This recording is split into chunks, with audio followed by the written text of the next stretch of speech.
മഴത്തോട് മുമ്പേ സീരിയലിലേക്ക് എല്ലാവർക്കും സ്വാഗതം. ഈ ചാനൽ ഇഷ്ടപ്പെട്ടാൽ ലൈക്ക് ചെയ്യുക, സബ്സ്ക്രൈബ് ചെയ്യുക. അലീന വീട്ടിലെ സ്റ്റാൻലി ജോസഫിന്റെ സഹോദരങ്ങൾ എല്ലാവരും എത്തുമ്പോൾ തന്നെ എല്ലാവർക്കും ആദ്യം ഒരു ഞെട്ടലിൽ നിൽക്കുന്നുണ്ട്. പക്ഷെ ഇതെല്ലാം മനസ്സിലാക്കിയ സ്റ്റാൻലി ജോസഫ് പറയുന്നുണ്ട്, നിങ്ങൾ എന്നെ ഫോണിൽ വിളിച്ച് ഭീഷണിപ്പെടുത്തും പോലെ ഓരോ കാര്യങ്ങൾ പറഞ്ഞത്.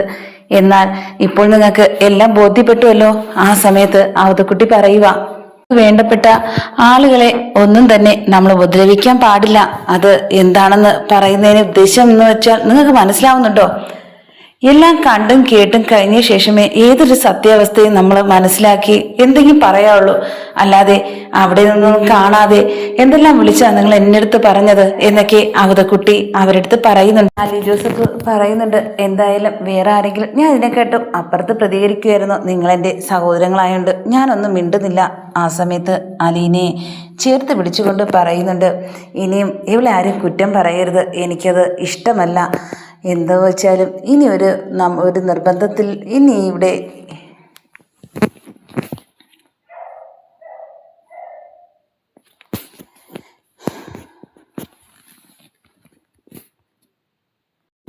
എന്നാൽ ഇതൊക്കെ കേട്ടുകൊണ്ട് മാറി നിൽക്കുന്നുണ്ട് പൗലോസ്.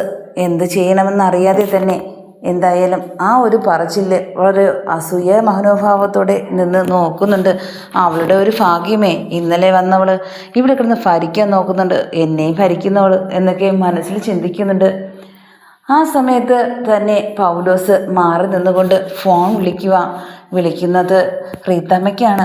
അങ്ങനെ ഇവിടുത്തെ വിശേഷങ്ങളും സഹോദരങ്ങൾ വന്നതും ഇവിടെ സൽക്കാരം നടത്തിയതും അതുമാത്രമല്ല പൊട്ടിത്തെറി നടക്കുമെന്ന് വിചാരിച്ച് അതൊന്നും നടക്കാത്തത് കൊണ്ട് തന്നെയാണ് ഇതെല്ലാ കാര്യങ്ങളും വിളിച്ച് റീത്താമ്മയ്ക്ക് പറഞ്ഞു കൊടുത്തത്. സ്റ്റാൻലി ജോസഫ് കേട്ടുകൊണ്ട് നിൽക്കുകയാണ്. ആ സമയത്ത് ഉടനെ ചോദിക്കുന്നുണ്ട് സ്റ്റാൻലി, എന്താ നീ ആരെ വിളിച്ച് ഇവിടുത്തെ കാര്യങ്ങളൊക്കെ ബോധിപ്പിക്കുന്നത്? ഇവിടുത്തെ കാര്യം ഇവിടെയാണ് തീർക്കേണ്ടത്, അല്ലാതെ ഇവിടുത്തെ കാര്യം ന്യൂസ് കൊടുക്കാൻ നിനക്ക് ആരാ ഇതിന് അനുവാദം തന്നത് എന്ന് ചോദിക്കുന്നുണ്ട്. അത് ഞാൻ വേറെ ആർക്കുമല്ല, റീത്താമ്മയ്ക്ക് വിളിച്ചതാ. നീ എന്തിനാ റീത്താമ്മയെ വിളിക്കേണ്ട കാര്യം? നിന്റെ ആരാ എന്നൊക്കെ ചോദിക്കുന്നുണ്ട്. ഒന്നുമില്ല, എനിക്കാണെങ്കിൽ വെറുതെ വിളിക്കാൻ തോന്നി. അങ്ങനെ നീ വിളിക്കാൻ തോന്നി ഇവിടുത്തെ കാര്യമാണോ പറഞ്ഞു കൊടുക്കുന്നേ? എന്തായാലും എൻ്റെ കൂടെ നിന്നിട്ട് എന്നെ തന്നെ ചതിക്കാൻ നോക്കുന്നോ നിന്നെ ഞാൻ വെച്ചിരിക്കില്ല എന്നൊക്കെ പറയുന്നുണ്ട്. ആ സമയത്ത് അലീന വന്ന് ചോദിക്കുന്നുണ്ട്, ഞാൻ പറയുമ്പോഴത്തേക്കും ഒന്നും ആർക്കും വിശ്വാസമില്ല. കൂടെ നിന്ന് ചതിക്കുന്ന ആൾക്കാരാ നമ്മുടെ ചുറ്റുമുള്ളത്. അത് പക്ഷേ മനസ്സിലാക്കാൻ വൈകുമെന്ന് മാത്രം. ഇന്ന് തന്നെ ഞാൻ നോക്കിയപ്പോഴത്തേക്കും ഈ അടുക്കളയിലുള്ള പല സാധനങ്ങളും കൊടുത്ത് പുറത്തേക്ക് വിടുന്നത് ഞാൻ കണ്ടതാ. എന്നിട്ടും ഞാനൊന്നും മിണ്ടാതിരുന്നത് ഇനി ഞാൻ പറഞ്ഞിട്ട് വളരെ പ്രശ്നങ്ങളൊന്നും ഉണ്ടാവാതിരിക്കാൻ വേണ്ടിയാ. ആ സമയത്ത് സ്റ്റാൻലി ജോസഫ് ഭക്ഷണം കഴിക്കാനിരിക്കുന്നുണ്ട്. എനിക്കിപ്പോൾ നിങ്ങൾ ഉണ്ടാക്കുന്ന ഭക്ഷണം പോലും പിടിക്കുന്നില്ല. ആ സമയത്ത് പൗലോസ് പറയുന്നുണ്ട്, അത് ഒരു ദിവസം അലീന ഉണ്ടാക്കിയ ഭക്ഷണം കഴിച്ചത് കൊണ്ടായിരിക്കും ഇങ്ങനെയൊക്കെ തോന്നുന്നത്. അവളെ കുറ്റം പറയാനോ അവളെ എന്തെങ്കിലും പറയാനോ ഞാൻ നിങ്ങൾക്ക് അവകാശം തന്നിട്ടുണ്ടോ? ഇല്ലല്ലോ. പിന്നെ എൻ്റെ മോളെ പറയേണ്ട ഒരു കാര്യവും നിങ്ങൾക്കില്ല. നിങ്ങൾക്കിവിടെ നിൽക്കണമെങ്കിൽ നേരെ രീതിയിൽ നിൽക്കാം, അല്ലെങ്കിൽ ഇവിടുന്ന് പൊയ്ക്കോണം എന്നൊക്കെ പറയുന്നുണ്ട്. ഇത് കേട്ടതും പൗലോസിന് ഒരു ക്ഷീണം പോലെ തോന്നുന്നുണ്ട്. തന്നെ വഴക്ക് പറഞ്ഞത് അവൾ കാരണമല്ലേ എന്നൊക്കെ മനസ്സിൽ ചിന്തിക്കുകയും ചെയ്യുന്നുണ്ട്. ദേഷ്യത്തോടെ അലീനയെ നോക്കുന്നുണ്ട് പൗലോസ്. ആ സമയത്ത് പറയുക, കണ്ടോ, നിങ്ങളെല്ലാവരും കേട്ടല്ലോ, ഈ വീട്ടിൽ നിന്ന് ന്യൂസ് കൊടുക്കുന്നത് ആരാന്ന്? ഈ പൗലോസാ. അതുകൊണ്ട് തന്നെയാണ് ഇങ്ങോട്ട് വന്ന് ബഹളത്തിനും എല്ലാം എൻ്റെ വീട്ടുകാരെന്ന് പറഞ്ഞിരുന്ന എൻ്റെ ഭാര്യയും എൻ്റെ ഭാര്യയുടെ ചേച്ചി ഇവിടേക്ക് വരുന്നത്. ആരെങ്കിലും ഒരാൾ ന്യൂസ് കൊടുക്കാതെ ഇവിടെ വരില്ലല്ലോ. ഇനി നോക്കിക്കോ, നാളെ തന്നെ അവരെത്തുമെന്നാ തോന്നുന്നത്. നിങ്ങളിനി ഇവിടുന്ന് നാളെ പോകുമ്പോഴത്തേക്കും അടുത്ത ആൾക്കാരെത്തും.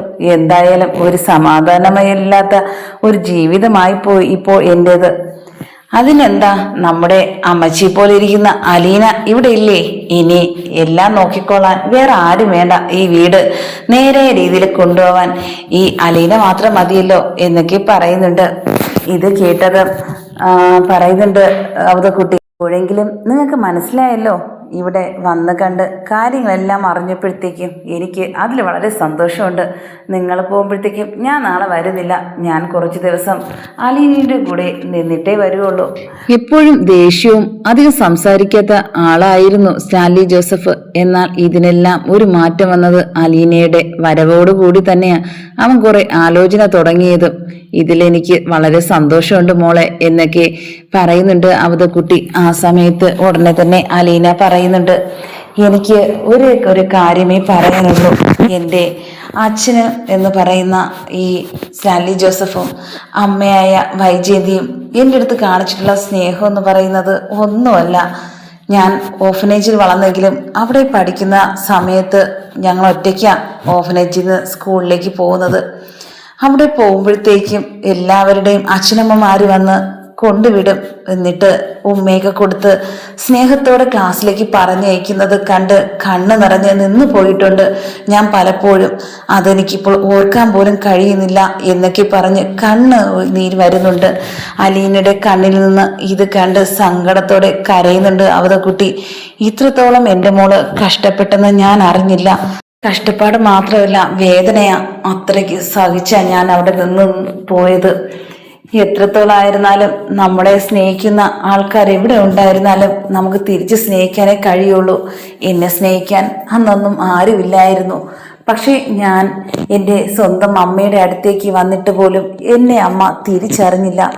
ഇനി എൻ്റെ അമ്മ എന്നെ തിരിച്ചറിയുന്ന ആ നിമിഷവും എന്നെ സ്നേഹിക്കുവോ അതോ എന്നെ ചേർത്ത് പിടിക്കുവോ എന്നൊന്നും എനിക്കറിയില്ല.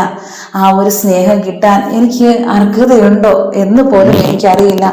എൻ്റെ അടുത്ത് വരുമോ എന്നൊക്കെ ഞാൻ പല സമയത്തും ഞാൻ ചിന്തിക്കാറുണ്ട്. എന്നാൽ അതൊക്കെ സ്വപ്നങ്ങളിൽ മാത്രമായിരിക്കും അല്ലേ എന്നൊക്കെ അവതക്കുട്ടിയുടെ അടുത്ത് ചോദിക്കുന്നുണ്ട് അലീന.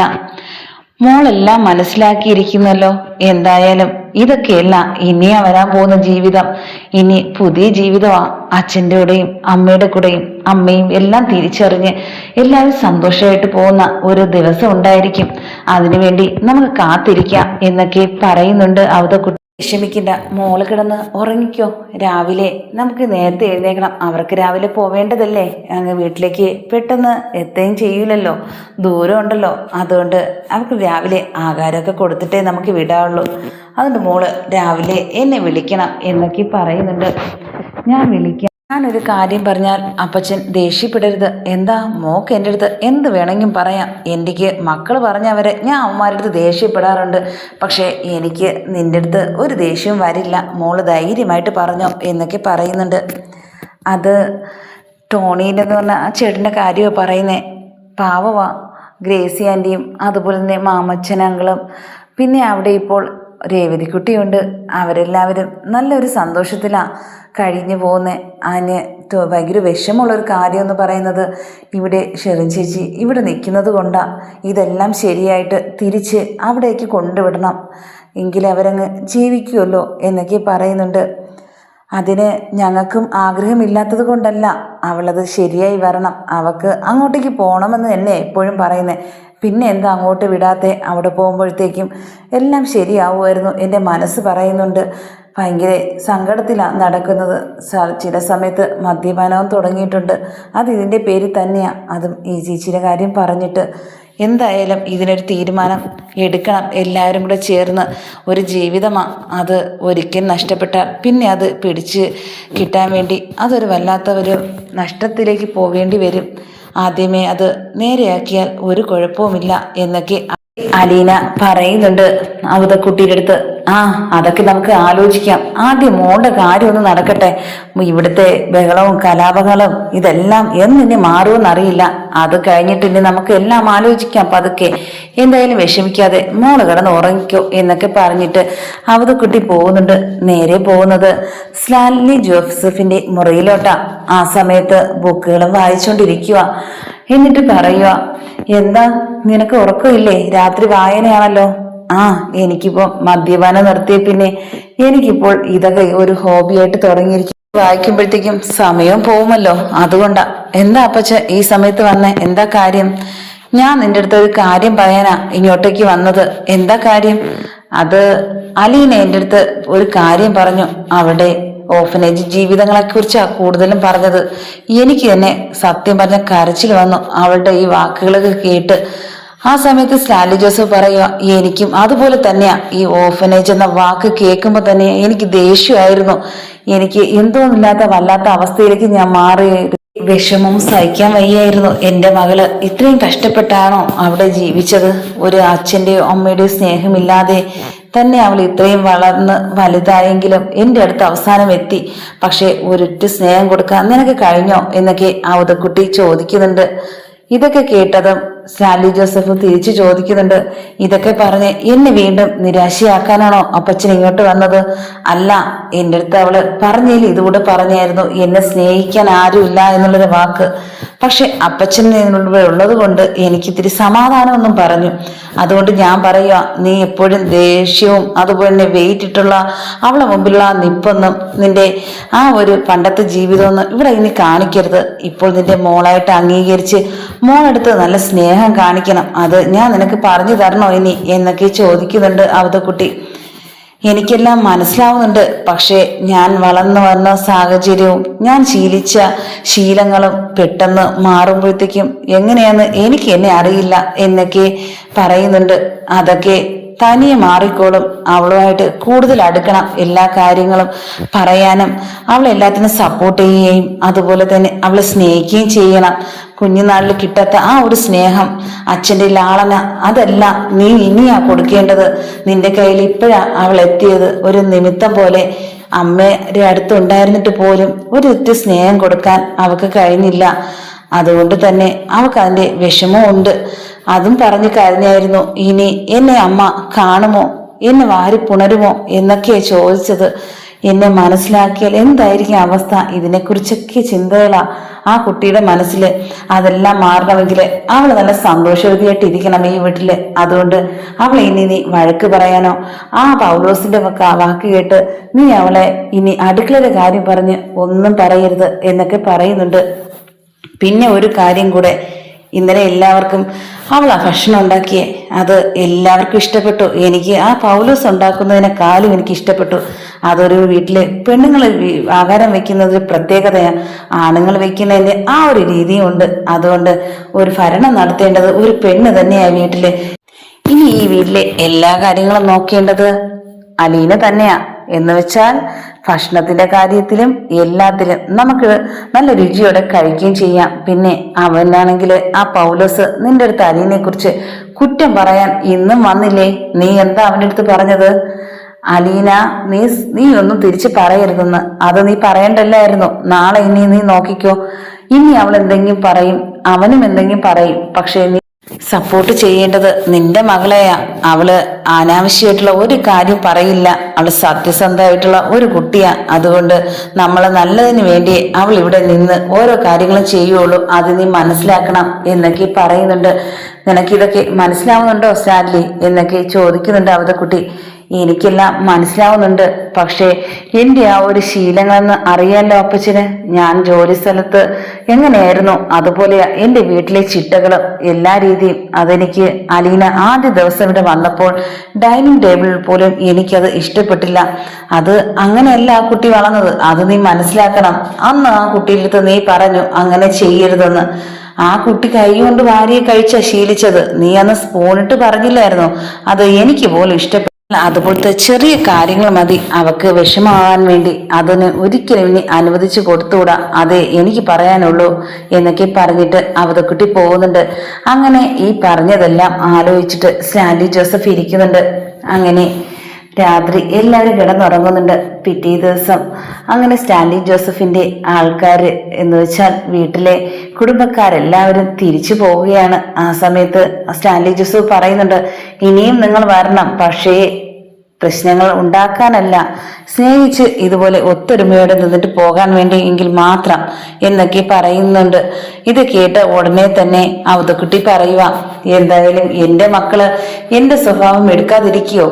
ഇനിയും അവര് വരും. പക്ഷേ ഇനിയും വീണ്ടും ആ റീത്താമ്മയുടെ വാക്ക് കേട്ടെങ്കിലും ഇനി വരുമോ നിങ്ങൾ എന്നൊക്കെ ചോദിക്കുന്നുണ്ട്. ആ സമയത്ത് ഒന്നും മിണ്ടുന്നില്ല. അങ്ങനെ എല്ലാവരും യാത്ര പറഞ്ഞ് പോകുന്നുണ്ട്. ആ സമയത്ത് ചോദിക്കുന്നുണ്ട് അലീന. എനിക്ക് എല്ലാവരും ഉണ്ട്, കുടുംബക്കാരെല്ലാവരും. ഞാൻ അനാഥയെ പോലെ വളർന്നിട്ടും എനിക്കിപ്പോൾ ബന്ധുക്കൾ എന്തുമാത്രമാണ് ഉള്ളത്. അതാലോചിച്ചിട്ട് എനിക്ക് ഭയങ്കര സന്തോഷം തോന്നുന്നുണ്ട് എന്നൊക്കെ അവതക്കുട്ടിയുടെ അടുത്ത് പറയുന്നുണ്ട്. ഇനിയും ബന്ധുക്കൾ ഇനി വരാൻ കിടക്കുന്നതേ ഉള്ളൂ. അലീന കണ്ട് ഞെട്ടാൻ പോകുന്നതേ ഉള്ളൂ. പക്ഷെ ഒരു കാര്യം ആലോചിക്കണം, ഓരോരുത്തർ വരുംതോറും നിന്നെ എങ്ങനെ ഇവിടുന്ന് പുറത്താക്കാം എന്നായിരിക്കും അവരുടെ ചിന്ത. എല്ലാവരും ഇവരെ പോലെ ആയിരിക്കില്ല, അതുകൊണ്ട് സൂക്ഷിച്ചു വേണം നീയും ഇനി ഇവിടെ നിൽക്കാൻ എന്നൊക്കെ പറയുന്നുണ്ട്.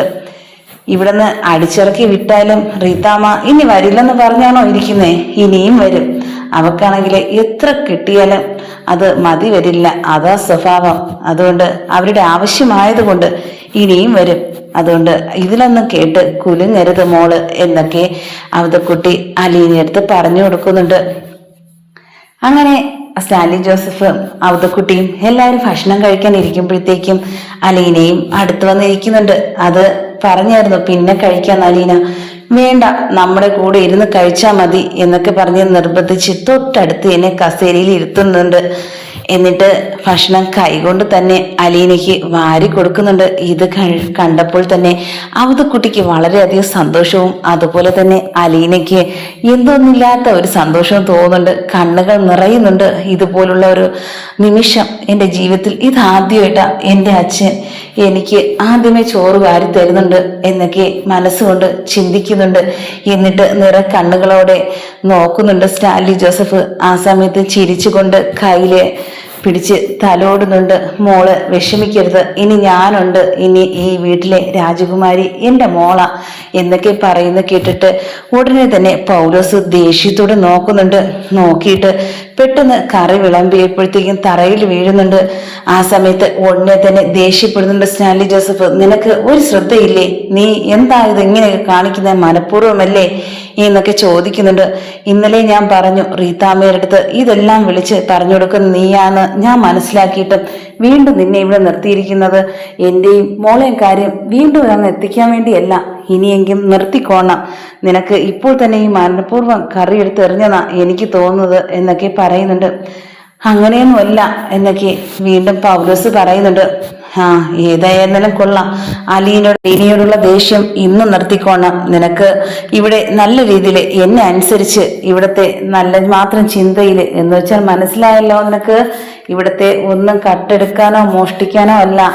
ഇവിടെ നിങ്ങൾക്ക് എന്ത് വേണമെങ്കിൽ ചോദിച്ചാൽ ഞാൻ തരും. പക്ഷെ കള്ളത്തരം കാണിക്കുന്നത് എനിക്ക് ഇഷ്ടമുള്ള കാര്യമല്ല. ഇത്രയും കാലം ഞാൻ അത് അറിഞ്ഞിട്ടുമില്ല. അതിന് ഞാൻ ഈ വക അടുക്കളക്കാരി ഇടാറില്ല. അതുകൊണ്ടതായിരിക്കും എനിക്ക് അതിനെക്കുറിച്ച് അറിഞ്ഞും കൂടായിരുന്നു. പക്ഷെ ഇതെല്ലാം അടുക്കളയിൽ കാര്യം നോക്കാൻ വന്ന എൻ്റെ മോള് കണ്ടുപിടിച്ചു. ഇനി എങ്കിലും ഞാൻ പറയുന്നു, നിങ്ങൾ എന്നെ അനുസരിച്ച് നിൽക്കാൻ പറ്റുമെങ്കിൽ മാത്രം, എന്നെ മാത്രമല്ല അലീനയും പറയുന്നത് കേട്ട് നിൽക്കാമെങ്കിൽ മാത്രം ഈ വീട്ടിൽ നിന്നാൽ മതി, അല്ലെങ്കിൽ ഇവിടെ നിന്ന് പുറത്തേക്ക് പൊയ്ക്കണമെന്ന് പറയുന്നുണ്ട്. ഇത് കേട്ടതും ഭയങ്കര ദേഷ്യത്തോടെയും അതുപോലെ തന്നെ അലീന ഇരുന്നപ്പോൾ തന്നെ വഴക്ക് പറഞ്ഞുള്ള ആ ഒരു ദേഷ്യവും തീർന്നിട്ട് പെട്ടെന്ന് അവിടേക്ക് പോകുന്നുണ്ട്. റൂമിലോട്ട് പോയിട്ട് എല്ലാ കവറും അതുപോലെ തന്നെ സാധനങ്ങളും എല്ലാം എടുത്തുകൊണ്ട് ഇറങ്ങുന്നുണ്ട്. ഞാനിവിടെ നിന്ന് പോവുക, നിങ്ങൾക്ക് ഇഷ്ടമില്ലെങ്കിൽ ഞാനിവിടെ നിൽക്കില്ല. ആ സമയത്ത് സ്റ്റാൻലി പറയുന്നുണ്ട്, നല്ല രീതിയിൽ നിൽക്കാൻ വേണ്ടി പറഞ്ഞു, പക്ഷേ പോവാൻ ഞാൻ പറ്റില്ല എങ്കിലും പോവാനാ പറഞ്ഞ്. പിന്നെ നിങ്ങളുടെ ഇഷ്ടം, പിന്നെ പിന്നെ തിരിച്ചിങ്ങോട്ട് വന്നു പോവല്ലേ എന്നൊക്കെ പറയുന്നുണ്ട്. ഇത് കേട്ടതും അവതക്കുട്ടി പറയുക, അന്ന് കയറിയന്റെ അന്ന് തന്നെ നീ വന്ന് പറഞ്ഞ ഓർമ്മ എനിക്ക് ഇപ്പോഴും ഉണ്ട്. അവളെ പെട്ടെന്ന് എന്നെ പിടിച്ച് പുറത്താക്കണേന്ന്. ആ സമയത്ത് എനിക്ക് മനസ്സിലായി നിനക്ക് അവളുടെ അടുത്ത് ദേഷ്യമാണ്. പിന്നെ ഞാൻ അവളുടെ അടുത്ത് അടുക്കുമ്പോഴും നിനക്ക് ദേഷ്യമാണെന്നും എനിക്ക് മനസ്സിലായി. അങ്ങനെയുള്ളവര് എന്തിനാ ഈ വീട്ടില്? വേണ്ട, അതുകൊണ്ട് നീ പുറത്തേക്ക് പോയാൽ മതി. നീ ബാഗ് കൊണ്ടുവന്നതല്ലേ, നീ പൊയ്ക്കോ എന്നൊക്കെ പറഞ്ഞ് അവതക്കുട്ടി അയക്കുകയും ചെയ്യുന്നുണ്ട്. ആ സമയത്ത് അലീനെ ചേർത്ത് നിർത്തുന്നുണ്ട് സ്റ്റാൻലി ജോസഫ്. ഇത് എൻ്റെ മകളാ, ഇവള് പറയുന്നതാ ഇനി ഇവിടെ കേൾക്കാൻ ആളുകൾ ഉണ്ടായിരിക്കുക, അത് ഞാൻ ഉൾപ്പെടെ. ഇനി ഇതുകൂടെ നിങ്ങൾ പോയി അവളടുത്ത് പറയണം. അവളടുത്തെന്ന് പറഞ്ഞാൽ ആരെന്നറിയാലോ, റീത്താമ്മയുടെ അടുത്ത് എന്ന് പറഞ്ഞ് കൈ ചൂണ്ടി പറഞ്ഞയക്കുക. ഇതൊക്കെ കേട്ടിട്ട് ഭയങ്കര സങ്കടത്തോടെ പൗലോസ് ഇറങ്ങുന്നുണ്ട്. ഇറങ്ങി പോകുന്ന വഴിക്ക് വീണ്ടും തിരിഞ്ഞു നോക്കുന്നുണ്ട്. ആ സമയത്ത് അവതക്കുട്ടി പറയുന്നുണ്ട്, തിരിഞ്ഞു നോക്കണ്ട, നീ നേരെ വിട്ടുവെക്കോ, ഇനി നിന്റെ ആവശ്യമില്ല. നമ്മള് അലീനെങ്കിൽ നമുക്ക് ഭക്ഷണം ഉണ്ടാക്കി തരും, അവൾ നല്ലതായിട്ട് ഉണ്ടാക്കും, നീ ഉണ്ടാക്കുന്നതിനേക്കാളും നല്ലതായിട്ട് എന്നൊക്കെ പറയുന്നുണ്ട്. ആ സമയത്ത് മനസ്സിൽ പറയുന്നുണ്ട്, ആ കിളവൻ പറയുന്നത് കേട്ടില്ലേ, ഇത്രയും കാലം ഞാൻ ഇവിടെ വെച്ച് വിളമ്പിയതാ, എന്നിട്ട് ഇപ്പോൾ എൻ്റെ ഭക്ഷണം കൊള്ളില്ലെന്ന്, അവൾ ഉണ്ടാക്കുന്നതേ കൊള്ളാവുന്നു, എന്തായാലും അവളെ കഴിവ് തന്നെ ഇതൊക്കെ എന്നൊക്കെ പറയുന്നുണ്ട്. പറഞ്ഞ് പൗലോസ് പോകുന്നുണ്ട്. ആ സമയത്ത് സ്റ്റാൻലി ജോസഫ് പറയുക, ഞാൻ ഇത്രയും കാലം ഇവിടെ ഒറ്റയ്ക്ക് താമസിച്ചെങ്കിലും എൻ്റെ വീട്ടിലെ എൻ്റെ കാര്യങ്ങളെല്ലാം നോക്കിയിരുന്നത് അവനാ. ഇവിടെ ഗസ്റ്റ് വന്നാലും ഏത് പരിപാടി വന്നിരുന്നാലും എല്ലാവർക്കുള്ള ഭക്ഷണങ്ങൾ ഉണ്ടാക്കാൻ ഒരു കുറവും വരത്തില്ലായിരുന്നു. അതുകൊണ്ട് തന്നെ അവനെ എനിക്ക് ഒന്നും വിഷമിച്ച് പറയാനും എനിക്ക് കഴിയില്ലായിരുന്നു. എന്തായാലും ഇങ്ങനെയൊക്കെ തെറ്റ് കാണിച്ചത് കൊണ്ട് ഞാനത് പ്രതികരിക്കണമല്ലോ, അതുകൊണ്ട് മാത്രം പറഞ്ഞു പോയതാ എന്നൊക്കെ അലീൻ്റെ അടുത്ത് പറയുന്നുണ്ട്. എനിക്കും അങ്ങനെ തന്നെയാ പറയാനുണ്ടായിരുന്നത്. ഞാൻ പറഞ്ഞായിരുന്നു, പൗലോസിന്റെ അടുത്ത് പറഞ്ഞിട്ടുണ്ടായിരുന്നു, എത്രത്തോളം ഒരു യജമാനൻ നമ്മളെ നല്ലതുപോലെ നോക്കൂ, അയാളെ സത്യസന്ധമായിട്ട് അവരടുത്ത് പെരുമാറാൻ പഠിക്കണം. എന്തായാലും അങ്ങനെ ഒരു സത്യസന്ധത നിങ്ങളെ കയ്യിലൊന്നും വന്നിട്ടില്ല, അതുകൊണ്ട് പോകുന്നത് തന്നെയാ നല്ലതെന്ന് ഞാൻ ഇന്നലെ കൂടി അവരടുത്ത് പറഞ്ഞതേ ഉള്ളൂ. പക്ഷെ ആ സമയത്ത് എൻ്റെ അടുത്ത് പറഞ്ഞത് എന്താണെന്ന് അറിയണോ അപ്പച്ചന്? നീ ഇന്നെ ഞാൻ ഇവിടുന്ന് ഓട്ടിക്കുമെന്ന്. ഇപ്പോഴത്തേക്കും ആരാ ഓടിയത് എന്നൊക്കെ അലീന പറയുന്നുണ്ട്. ഇത് കേട്ടതും സ്റ്റാൻലി ജോസഫ് പറയുക, തെറ്റ് ചെയ്യുന്നവൻ പുറത്തു തന്നെയാ, അത് ആരായിരുന്നാലും ശരി. പക്ഷേ അലീനയെ തൊട്ട് കളിച്ചാൽ ആരെയും ഞാൻ വെറുതെ വിടില്ല. അതെന്റെ സ്വന്തം ഭാര്യയായിരുന്നാലും മക്കളായിരുന്നാൽ പോലും നിന്നെ അംഗീകരിക്കുന്നവർ മാത്രം ഈ വീട്ടിൽ ഉണ്ടായാൽ മതി എന്നൊക്കെ പറയുക. ആ സമയത്ത് അവതക്കുട്ടി പറയുന്നുണ്ട്, ഞാൻ ആഗ്രഹിച്ച കാര്യം നീ ഓരോന്നായിട്ട് പറയുന്നുണ്ട്. ഇനിയും കുറെ താമസിക്കേണ്ട ഒരു കാര്യവുമില്ല. ഇനി അലീനയെ കൊണ്ട് എല്ലാ സ്ഥലങ്ങളും കൊണ്ട് കാണിക്കണം നീ. നമുക്കൊരു യാത്ര തന്നെ പോയാലോ എന്നൊക്കെ ചോദിക്കുന്നുണ്ട്. ആ സമയത്ത് അലീന പറയുക, എന്തായാലും ഇനി പോയാലും അപ്പച്ചനും കൂടെ നമ്മുടെ കൂടെ വരാമല്ലോ എന്നൊക്കെ പറയുന്നുണ്ട്. അതിനു വേണ്ടിയല്ലേ ഞാൻ പറഞ്ഞത് യാത്ര പോവാന്ന്. പണ്ടാണെങ്കിൽ എവന്റെ അടുത്ത് യാത്ര പോവാൻ പറ്റില്ല.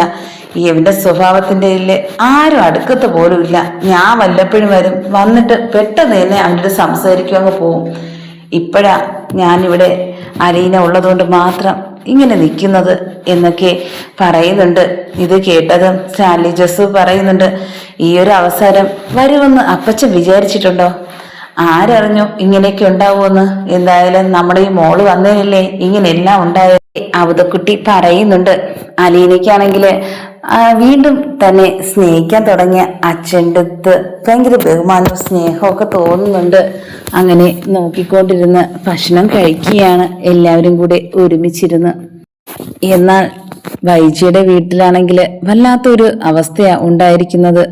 സ്റ്റാൻലി ജോസഫിന്റെ കാര്യം പറഞ്ഞ് എന്ത് ചെയ്യണമെന്ന് അറിയാതെ തന്നെ ബാലചന്ദ്രൻ വളരെ വിഷമപ്പെട്ട് നടക്കുകയാണ്. ഇപ്പോൾ അലീന കൂടെ ഇല്ലാത്തത് കൊണ്ട് തന്നെ തന്റെ കാര്യങ്ങൾ നോക്കാൻ ആരുമില്ല. ഒരു കാര്യം പറയാനോ ഒന്ന് സപ്പോർട്ട് ചെയ്യാനോ വീട്ടിലിരുന്ന് എന്റെ കാര്യങ്ങൾ മാത്രം ശ്രദ്ധിക്കാനോ ആർക്ക് സമയമില്ല എന്നൊക്കെ മനസ്സിൽ വിചാരിച്ചു കൊണ്ടത് തന്നെയാണ് നടക്കുന്നുണ്ട്. എന്നിട്ട് പറയുന്നുണ്ട്, അലീനിൻ്റെ അടുത്ത് പോയിട്ട് വന്നേ പിന്നെയാ ഇങ്ങനെ ഒക്കെ നടക്കുന്നത്. കൃഷ്ണയുടെ അടുത്ത് അതിനെന്ത് സംഭവിക്കാനാ, ചേച്ചിക്ക് സുഖമില്ലാത്തതുകൊണ്ട് പോയി. മനുചേട്ടനും അതുപോലെ തന്നെ അച്ഛനും. അതിനിപ്പം എന്തു മാറ്റാ ഉള്ളത്? ഒരു മാറ്റവും ഇല്ല. അവൾക്ക് അവിടെ സുഖമില്ലെന്ന് ഇവിടെ നീ വലിച്ചിട്ട് പോവേണ്ട കാര്യമുണ്ടോ? അത്രയ്ക്ക് ആരും അയാളുടെ, ഇയാൾക്ക് എത്ര പറഞ്ഞാലും മനസ്സിലാവില്ല എന്നൊക്കെ പറഞ്ഞുകൊണ്ട് നിന്നപ്പോഴത്തേക്കും അവിടെ ബാലചന്ദ്രൻ വരുന്നുണ്ട്. ബാലചന്ദ്രനാണെങ്കിൽ നല്ല മദ്യപിച്ചിട്ടാ വരുന്നേ.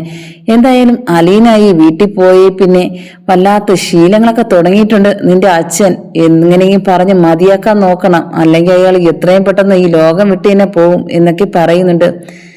അതിന് നീ എന്തിനാടി എന്നെ നീ ഓട്ടിക്കുന്നേ? ഞാൻ പോവാന്റെ സമയമാകുമ്പോൾ ഞാൻ പൊയ്ക്കോളും, നീ എന്നെ ഓട്ടിക്കണ്ട. പിന്നെ നീ എന്നെ ഉപദേശിക്കാനും വരണ്ട. ഞാൻ അതിന് ആർക്കും ഞാൻ അവസരം കൊടുത്തിട്ടില്ല. പറയേണ്ട അവസരം നിനക്കുണ്ടായിരുന്നു കുറെ കാലങ്ങൾക്ക് മുമ്പ്, എന്ന് വെച്ചാൽ ഞാൻ ഒരു സത്യം അറിയുന്നതിന് മുമ്പ് വരെ. പക്ഷേ ഇപ്പോൾ അതില്ല. അതിന് ഞാൻ എന്ത് പറഞ്ഞാലും ഞാനൊന്ന് കേൾക്കുകയും പോണില്ല എന്നൊക്കെ പറയുന്നുണ്ട്. കൃഷ്ണയാണെങ്കിൽ ആ സമയത്ത് അച്ഛൻ എഴുന്നേക്ക്, വാ റൂമിൽ പോയി കിടക്ക് എന്നൊക്കെ പറയുന്നുണ്ട്. നിന്റെ അച്ഛനെ വിളിച്ചോണ്ട് പോയി കിടത്താൻ നോക്ക്, അല്ലെങ്കിൽ ഇവിടെ നിന്ന് പുരാണം പറഞ്ഞോണ്ടിരിക്കും. പുരാണം തന്നെടി പറയുന്നേ, നിനക്ക് കേൾക്കണോ നിന്റെ ഒരു പുരാണം എന്നൊക്കെ പറയുന്നുണ്ട്. ഇത് കേട്ടതും കൃഷ്ണ പറയുക, വേണ്ട വേണ്ട അച്ഛ. ആ സമയത്ത് ബാലചന്ദ്രൻ പറയുന്നുണ്ട്, എൻ്റെ കയ്യിലൊരു ബോംബുണ്ട്, അത് ഞാൻ പൊട്ടിക്കട്ടെ മോളെ എന്നൊക്കെ കൃഷ്ണയുടെ അടുത്ത് ചോദിക്കുന്നുണ്ട്. ആ സമയത്ത് കൃഷ്ണ പറയുക, അച്ഛാ ഇപ്പൊ ഒന്നും പറയണ്ട, വന്ന് കിടക്കാൻ നോക്ക്. ആ ഒരു രീതിയിലല്ല ഇപ്പൊ അച്ഛൻ്റെ നിൽപ്പ്. എന്ത് പറ്റി ഇങ്ങനെയൊക്കെ? അല്ലെങ്കിൽ ഇങ്ങനെയല്ലല്ലോ വീട്ടിലേക്ക് വരുന്നത്, ഇത് ഇത്തിരി ഓവർ തന്നെയാ എന്നൊക്കെ പറഞ്ഞ് വഴക്ക് പറയുന്നുണ്ട് കൃഷ്ണ. മോക്ക് എന്നെ വഴക്ക് പറയാം, എല്ലാം ചെയ്യാം, പക്ഷെ നിങ്ങളൊക്കെ എൻ്റെ സ്വഭാവമാണ്. ഇവളാണെങ്കിൽ ഒരു സ്വഭാവം പോലും എൻ്റെ 3 മക്കൾക്കും കിട്ടിയിട്ടില്ല, അത് തന്നെ ഏറ്റവും വലിയ ഗുണം എന്നൊക്കെ പറയുന്നുണ്ട്. അതിന് എൻ്റെ സ്വഭാവം ഇപ്പോഴാണോ നിങ്ങൾക്ക് മനസ്സിലാവുന്നത് എന്നൊക്കെ വൈജയന്തി ചോദിക്കുന്നുണ്ട്. എനിക്ക് മനസ്സിലായത് കുറച്ച് ദിവസങ്ങൾ മുമ്പ് വരെ. അതുവരെ ഞാൻ നിന്നെ കേട്ടു നിൽക്കുന്ന ഒരു വേലക്കാരനെ പോലെ നിന്നതാ ഈ വീട്ടില്, മനസ്സിലായല്ലോ. ഇപ്പോഴത്തേക്കും ഞാൻ നാക്കെടുക്കാൻ തുടങ്ങിയെങ്കിൽ അതിന് കാരണം നീ തന്നെയാ. അല്ലെങ്കിൽ എനിക്ക് കുടുംബത്തോട് എന്ത് സ്നേഹമായിരുന്നു അറിയാമോ നിന്റെ അടുത്തും, അത് നീയായിട്ട് ഇല്ലാതാക്കി. അതാ എൻ്റെ ജീവിതത്തിലുണ്ടായിരുന്ന ഏറ്റവും വലിയ പരാജയമായിട്ടാ ഞാനിപ്പോൾ നിന്നെ കരുതുന്നത്. അതുകൊണ്ട് നീ എൻ്റെ അടുത്ത് സംസാരിക്കാൻ വരണ്ട വൈജയ, നീ പോ എന്നൊക്കെ പറയുന്നുണ്ട്. എന്നാലും സംസാരിക്കാൻ പറ്റുന്നില്ല, മദ്യപിച്ച് അത്രയും ഓവറിലാണ് നിൽക്കുന്നേ. എന്നായാലും നീ പോ എന്നൊക്കെ പറഞ്ഞ് നടന്നു പോകുന്നുണ്ട്. കൂടെ കൃഷ്ണ കൈപിടിച്ച് റൂമിലേക്ക് കൊണ്ട് കിടത്തുന്നുണ്ട്. ആ സമയത്ത് കൃഷ്ണ കൊണ്ട് വിട്ടിട്ട് ഇറങ്ങി വരുന്നുണ്ട്. അങ്ങനെ വൈജി ചോദിക്കുന്നുണ്ട് കൃഷ്ണയുടെ അടുത്ത്, നിനക്ക് അറിയാവോ നിന്റെ അച്ഛനെ ഇങ്ങനെ ആയിരുന്നോ? അല്ലല്ലോ, എന്തു പറ്റി, നിനക്ക് വല്ലത് അറിയാവോ എന്നൊക്കെ ചോദിക്കുന്നുണ്ട്. എനിക്ക് ഒന്നും അറിയില്ല, ഇവിടെ അച്ഛന് സമാധാനം കൊടുക്കില്ലല്ലോ, അതൊക്കെ കൊണ്ട് തന്നെയാ ഇങ്ങനെയൊക്കെ കാണിക്കുന്നത്. അതുകൊണ്ട് എനിക്കിതിലൊന്നും പറയാനില്ല. നിനക്കൊന്നും പറയാനില്ലേ? അലീനെ പറഞ്ഞാ മതി, അവള് വന്നിട്ട് പോയതിന്റെ നിരാശയായിരിക്കും ഈ കുടിച്ചു മറിയുന്നത്. എനിക്ക് കാണുമ്പോൾ തന്നെ നിന്റെ അച്ഛനെ കുറിച്ച് പുച്ഛമാ തോന്നുന്നത് എന്നൊക്കെ പറയുന്നുണ്ട് കൃഷ്ണയുടെ അടുത്ത്. ആ സമയത്ത് കൃഷ്ണ ഉടനെ പറയുന്നുണ്ട്, എൻ്റെ അച്ഛനെ പറയേണ്ട ഒരു യോഗ്യതയും ഇല്ല, അച്ഛനൊരു നല്ല മനുഷ്യനാ. ഞാൻ അറിഞ്ഞിടത്തോളം ഏറ്റവും നല്ല അച്ഛനെ എനിക്ക് കിട്ടിയിരിക്കുന്നത്. പക്ഷേ അമ്മയാ കുഴപ്പം. നിനക്ക് എന്താടി എന്നെ കുഴപ്പമെന്ന് പറയാൻ, നീ എന്തിനാടി ഇങ്ങനെ പറയുന്നത് എന്നൊക്കെ പറഞ്ഞ് ദേഷ്യപ്പെടുന്നുണ്ട് കൃഷ്ണയുടെ അടുത്ത്. അത് അമ്മ ആലോചിച്ച് നോക്ക്, അമ്മ എന്തെങ്കിലും തെറ്റ് ചെയ്തിട്ടുണ്ടോ എന്ന്, എന്നിട്ട് ഞങ്ങളുടെ സംസാരിക്കാൻ വന്നാൽ മതി എന്നൊക്കെ പറഞ്ഞിട്ട് പെട്ടെന്ന് എന്നെ റൂമിലേക്ക് പോകുന്നുണ്ട്. അങ്ങനെ അവിടെ കൂടെ നടന്ന് ആലോചിക്കുന്നുണ്ട്, എന്തിനാ അവള് എന്നെ ഇങ്ങനെ കുറ്റപ്പെടുത്തുന്നേ? ഇപ്പോൾ ഇവള് മാത്രമല്ല, മനു, അത് മാത്രമല്ല ശിവചേട്ടനും ഗംഗാധരനും എല്ലാവരും എന്നെ ഇങ്ങനെ കുറ്റം പറയേണ്ട കാര്യം എന്താ, എന്തിനാ എന്നൊക്കെ ചിന്തിച്ച് നടക്കുന്നുണ്ട് ദേഷ്യത്തോടെ. ഒന്നാമത്തെ ദേഷ്യം ഇന്ന് ബാലചന്ദ്രൻ വന്ന അവസ്ഥ കണ്ടിട്ട് ചിന്തിക്കുകയാണ്. ആ അലീനേനെ അതും ഇതും പറഞ്ഞുകൊണ്ട് നിൽക്കുകയും ചെയ്യുന്നു ജയന്തി. അലി ജോസഫ് അവതക്കുട്ടിയെടുത്തും അലീനെടുത്തും പറയുന്നുണ്ട്, ഇനി ഒരാളെ ജോലിക്ക് ഇവിടെ നോക്കണം, എന്നാൽ അലീനയ്ക്ക് ഇവിടെ സപ്പോർട്ടായിരിക്കുമല്ലോ എന്നൊക്കെ പറയുക. അത് കേട്ടിട്ട് ഉടനെ അലീന പറയുന്നുണ്ട്, ആരും വേണ്ട, ഞാനുണ്ടല്ലോ, ഞാൻ വീട്ടുജോലിക്കായിട്ടാ അവിടേക്ക് പോയത്. പക്ഷെ അവിടെ എല്ലാവരുടെ കാര്യം ഞാനാ എല്ലാ ഭക്ഷണം ഉണ്ടാക്കി കൊടുക്കുന്നതും അവിടുത്തെ അച്ഛൻ്റെ കാര്യം നോക്കുന്നതും. പക്ഷെ അവിടുത്തെ ഒരു അമ്മച്ചി ഉണ്ടായിരുന്നു, എൻ്റെ അമ്മയായ വൈജയന്തി എന്ന് അറിയപ്പെടുന്ന അവരുടെ അമ്മയെ നോക്കാൻ വേണ്ടിയാ ഞാൻ ആ വീട്ടിലേക്ക് പോയത്. പിന്നെ ഒരു വീട്ടുകാര്യം എങ്ങനെയൊക്കെ കൊണ്ടുപോകണമെന്ന് എനിക്ക് നല്ലതുപോലെ അറിയാം. ഇവിടെ വേറെ ആരും ഇല്ലല്ലോ, എന്റെ പപ്പയും അപ്പച്ചനും വേണ്ടിയല്ലേ, പിന്നെ ഞാനും ഇല്ലേ ഉള്ളൂ. നമുക്ക് 3 പേർക്കുള്ള ഭക്ഷണം ഞാൻ തന്നെ ഉണ്ടാക്കാം. ആ സമയത്ത് അലീനയുടെ അടുത്ത് അവതക്കുട്ടി പറയുക, അത് തന്നെയാ നല്ലത്, അല്ലാതെ എല്ലാരെയും വീട്ടിൽ വിളിച്ചു കയറ്റേണ്ട ഒരു കാര്യമില്ല. ഒരു പെണ്ണ് തന്നെയാ ഒരു വീട് കൊണ്ടുപോവേണ്ടത്. അതൊക്കെ പറയുമ്പോഴത്തേക്കും സ്റ്റാലി ജോസഫ് നോക്കുന്നുണ്ട് അവതക്കുട്ടിയെ. എന്തായാലും നിങ്ങൾ തീരുമാനം തന്നെ നടക്കട്ടെ എന്നൊക്കെ പറഞ്ഞിട്ട് സ്റ്റാലി ജോസഫ് പോകുന്നുണ്ട്.